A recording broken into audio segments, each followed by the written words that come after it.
इसी बीच एक बड़ी खबर गाजियाबाद से आ रही है। गाजियाबाद में गैर कानूनी मदरसे के नाम पर एक्शन हुआ है। आपको बताते चले, मुबैना गैर कानूनी मदरसे पर चलाया बुलडोजर। तालाब की जमीन पर मदरसा तामीर का इल्जाम है। मदरसे पर लगाया गया है 2 लाख का जुर्माना। तो ये बड़ी खबर आ रही है और ये तस्वीरें भी आप देख रहे हैं। बड़ी कार्रवाई को अंजाम दिया गया है।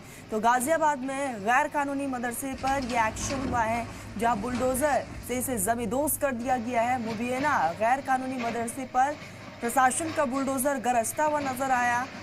तालाब की जमीन पर मदरसा तामीर का इल्जाम है। मदरसे पर 2 लाख रुपए का जुर्माना भी लगाया गया है। फिलहाल इस पूरे मामले को लेकर जांच पड़ताल की जा रही है। वहीं दूसरी तरफ एक पक्ष के अंदर नाराजगी भी देखने को मिल रही है और ये तस्वीरें भी सामने आई है। गाजियाबाद का ये पूरा मामला है, जहां गैर कानूनी मदरसे पर ये बड़ा एक्शन हुआ है और वहां पर पुलिस बल की मौजूदगी में इस बड़ी कार्रवाई को अंजाम दिया गया है और इस मदरसे को जमींदोज कर दिया गया है। तो गाजियाबाद में गैर कानूनी मदरसे के खिलाफ लगातार इंतजामिया की तरफ से एक्शन लिया जा रहा है और यही कारण कि एक बार फिर से गाजियाबाद में गैर कानूनी मदरसे पर यह एक्शन हुआ है।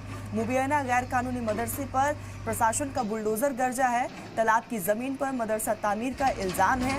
मदरसे पर लगाया गया है 2 लाख रुपए का जुर्माना और वहां पर भारी पुलिस फोर्सेस की तैनाती रही और उसके बाद इस गैर कानूनी मदरसे को जमींदोज कर दिया गया।